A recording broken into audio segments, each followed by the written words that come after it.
পশ্চিমবঙ্গে বিজেপির সাফল্য ভারতের রাজনীতিতে কতটা প্রভাব ফেলছে? সংখ্যালঘু বিশেষ করে বাংলা ভাষাভাষী মুসলিমদের নিরাপত্তা হুমকি কতটা বাড়ছে ইত্যাদি বিষয়ে বিশ্লেষণ জানাতে সরাসরি যুক্ত হচ্ছি কলকাতার তরুণ বাঙালি সমাজকর্মী ও social media activist Sheikh Abid হাসানের সাথে। আবিদ, যেমনটি আসলে বলছিলাম যে আপনি সামাজিক ন্যায়, ধর্মনিরপেক্ষতা এবং সংখ্যালঘু অধিকারের প্রশ্নে দীর্ঘদিন ধরে সক্রিয় ছিলেন।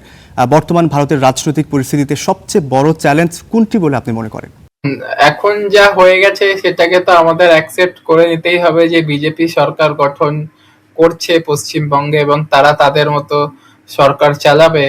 অলরেডি তারা রাস্তায় নামাজ পড়া বন্ধ করে দিয়েছে এবং সামনে বকরিদ আসছে, তো বকরিদে গরু নিয়ে একটা ভয় মানুষের মধ্যে ঢুকে গেছে। বাংলার সংখ্যালঘু মুসলমানরা ভাবছে যে এইবার কি তারা রিস্ক নিয়ে গরু জবাই দেবে কি দেবে না। এবং তার সাথে সাথে কোচবিহারে মসজিদে অ্যাটাক হয়েছে এবং সেটা তৃণমূল করার জন্য হয়েছে নাকি মুসলমান বাঙালি বলে হয়েছে সেটা আমরা এখনো বুঝতে পারছি না, কিন্তু এপিসিআর রিপোর্ট বলে যে কোচবিহারে মসজিদের উপর অ্যাটাক হয়েছে। আমরা দেখেছি কিভাবে ধরুন বোরখা পরা মুসলমান নারী বা মাথায় ফেস টুপি দেওয়া কোনো মুসলমান পুরুষ তাদেরকে জোরপূর্বক জয় শ্রীরাম বলতে বাধ্য করা হচ্ছে। এবং শুভেন্দু অধিকারী বলেছে যে তিনি সিএম ফর অল, কিন্তু কতটা সিএম ফর অল আমরা ঠিক জানি না। শ্রমিক ভট্টাচার্য যিনি রাজ্য সভাপতি তিনি অনেকটাই ড্যামেজ কন্ট্রোল করছেন, কিন্তু বাঙালি মুসলমানের জীবনযাত্রা ইন ফিউচার অতটা ভালো হবে না মনে হচ্ছে। বিজেপি যা করে তা যদি পশ্চিমবঙ্গেও শুরু করে দেয়, আর যা মনে হচ্ছে শুরু করে দেবে, তাহলে সত্যি বাঙালি মুসলমানের জীবন পশ্চিমবঙ্গে খুব খারাপ হতে চলেছে। আপনার কাছে আমি আরও একটু বিষয় জানতে চাই যে মণিপুর ইস্যুতে কুকিজ সম্প্রদায়ের পক্ষে আপনি সরব ছিলেন, তো মাঠ পর্যায়ে গিয়ে কি অভিজ্ঞতা পেয়েছেন এবং কেন্দ্রীয় সরকারের ভূমিকা আপনি কিভাবে দেখছেন? হ্যাঁ, দেখুন, কেন্দ্র সরকার মোটামুটি এখন ম্যানেজ করার চেষ্টা করছে এবং তারা কুকিদের demand for union territory with separate administration, basically union territory with legislative assembly, সেটা তারা মেনে নিয়েছে এবং তারা একটা বাফার জোন ক্রিয়েট করেছে এবং আফস্পা হিলসে অলরেডি আছে, কিন্তু আফস্পা ইম্ফলে নেই। এবং আফস্পা না হওয়াতে ভারতীয় সেনা ওখানে যে আসাম রাইফেলস আছে তাদের কাজ করতে সমস্যা হয়। এবং এখন যেটা শুরু হয়েছে, মেটেইরা নিজেরাই নিজেদেরকে মারছে। যিনি চিফ মিনিস্টার ছিলেন বীরেন সিং, তাকে বাদ দিয়ে দেওয়া হয়েছে এবং তার বিরুদ্ধে সুপ্রিম কোর্টে কেস চলছে।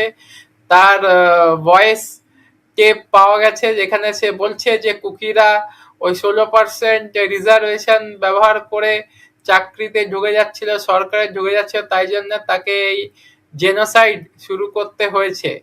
এবং সে নিজের তৈরি একটা সংগঠন আরাম ভাই টেঙ্গল, যেটা এখনো ব্যান হয়নি। এই আরাম ভাই টেঙ্গল একটা হিন্দু উগ্রবাদী সংগঠন, তো তাদেরকে দিয়ে সে নিজেদের লোকদেরই অ্যাটাক করছে এবং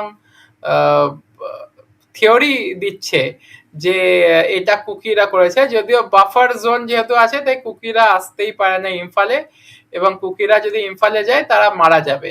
তাই জন্যে আমাদের home minister Amit Shah basically আপনার যিনি আছেন ওদের এমএলএ কিপগেন, নেমচা কিপগেন, তাকে দিল্লির মণিপুর হাউস থেকে ওথ করা করিয়েছেন এবং ভিডিও কনফারেন্সিং এর থ্রু করিয়েছেন।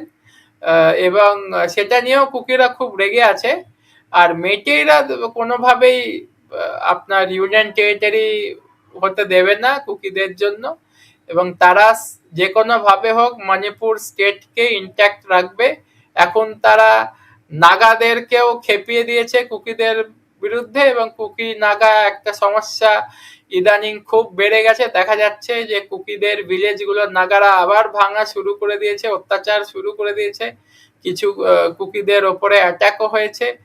এবং এখানে আসাম রাইফেলস মোটামুটি ইন্ডিয়ান স্টেটকে প্রোটেক্ট করছে। তাছাড়া সিচুয়েশন মণিপুরে খুবই বাজে। সর্বশেষ আরেকটি প্রশ্ন করতে চাই যে বিরোধী আন্দোলন থেকে শুরু করে ওবিসি সংরক্ষণ কিংবা আদিবাসী অধিকারের প্রশ্ন, বিভিন্ন ইস্যুতে আপনি কাজ করেছেন। এখন তরুণ প্রজন্মকে রাজনীতি ও সামাজিক আন্দোলনে যুক্ত করার সবচেয়ে কার্যকর উপায় আপনি কি বলে মনে করেন?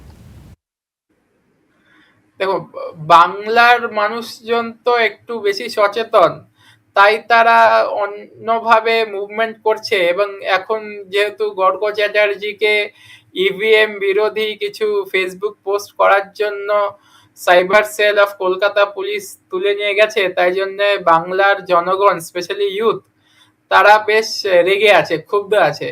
কিন্তু বাংলার জেনজি বা ভারতের জেনজি ঠিক ওরকম বাংলাদেশের জেনজির মতো না, বা নেপালের জেনজির মতো না। এরা তামিলনাড়ুতে একটা জিনিস ঘটিয়েছে, তারা টিভিকে এনেছে, এবং টিভিকে এর কোনো আইডিওলজি নেই। তাদের একটার বিজয়ের ওই রিলস দেখে দেখেই 4 ঘন্টা 8 ঘন্টা ইনস্টাগ্রামে রিলস দেখে দেখে তারা এতটাই ব্রেন ওয়াশ হয়ে গেছে যে তারা টিভিকে ভোট দিয়ে এনেছে, এবং তারা পেরিয়ার কি, আম্বেদকর কি, এগুলো এরা বোঝে না। তাই ওই দিক থেকে দেখতে গেলে ভারতের জেনজি অনেক ব্যাকওয়ার্ড আর অনেক বেশি রাইট উইং। আর তাদের দ্বারা আদেও ভারতবর্ষকে ভালো করা যাবে বা ভালো রাজনীতি আশা করা যায়, এটা খুব ভুল ধারণা হবে। আবিদ, আপনাকে অসংখ্য ধন্যবাদ গুরুত্বপূর্ণ তথ্য দিয়ে আমাদের সহযোগিতা করার জন্য।